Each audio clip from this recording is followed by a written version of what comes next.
Yumi Tanaka's footsteps echoed through the dim, deserted streets of her small town. Shadows whispered the eerie tales of the town's dark past, but tonight felt different, more oppressive. Yumi's senses tingled, her intuition warning of something sinister lurking in the air. She had spent the day scouring her parents' antique shop, sifting through relics and tomes filled with cryptic stories. One in particular had caught her eye, a tattered flyer advertising the long-defunct Harlequin Carnival. It mentioned an event that took place exactly 50 years ago on Halloween night, the same night a series of mysterious disappearances had rocked the town. Among those who vanished was Yumi's great-aunt, Emiko. History has a way of repeating itself, her mother had often said, but Yumi hadn't fathomed the depths of those words until now. Driven by a burning need for knowledge, she set out toward the old fairgrounds. The path was long overgrown, flanked by oppressive trees that seemed to close in on her. The air grew colder as she neared her destination. The fairground was a spectral ruin, with rusted carnival rides casting grotesque shadows in the moonlight. A solitary tent stood at the center, its fabric worn and tattered, flapping lightly in the breeze. Yumi felt a shiver run through her, a warning from deep within. She glanced down at the diary she had snuck out of the antique shop. Its cover was adorned with cryptic symbols, which glowed faintly under the moon's gaze.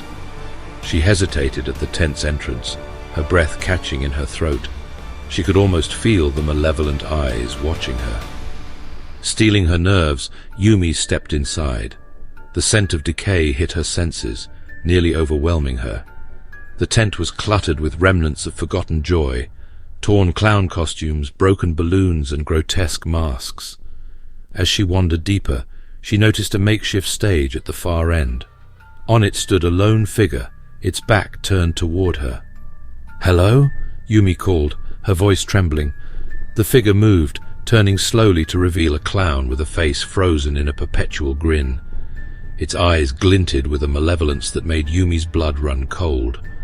The clown's makeup was smeared, and ancient bloodstains marred its costume. "I've been waiting for you, Yumi," it spoke in a voice that echoed with the anguish of countless lost souls. The diary in Yumi's hands grew warm, the symbols blazing brightly. She flipped through the pages, her eyes scanning for anything that could save her. Her heart raced as she found what she was looking for, a passage detailing a ritual to confront the malevolent spirit. "By the light of the moon and the shadows that bind," she chanted, her voice steadying as the words took on a power of their own. "Reveal the darkness and unmask the fiend."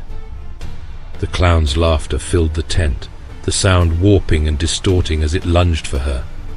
Yumi's vision blurred, but she kept chanting, her voice rising above the cacophony. "By the spirits of the lost, I command thee, be gone!" she cried, slamming the diary shut. There was a blinding flash of light, followed by a deafening silence. When Yumi's vision cleared, the tent was empty, save for the musty air and the lingering scent of decay. The malicious presence had vanished, leaving Yumi alone in the cold, damp darkness. She stepped outside into the fresh night air, the weight of her encounter settling heavily upon her. The fairground seemed less oppressive now, the shadows less menacing. Yumi knew she had only banished the spirit for a time, but she also realized she had uncovered part of her family's buried past. As she made her way back home, Yumi felt a strange sense of accomplishment, tempered by the knowledge that the supernatural forces in her town were far from defeated. She would continue to uncover the truth, armed with her wits, her determination, and the cryptic diary that had become her guide. For now, the clowns were gone, but the circus of terror had merely left town, lurking in the outskirts of her reality, waiting for the next curtain call.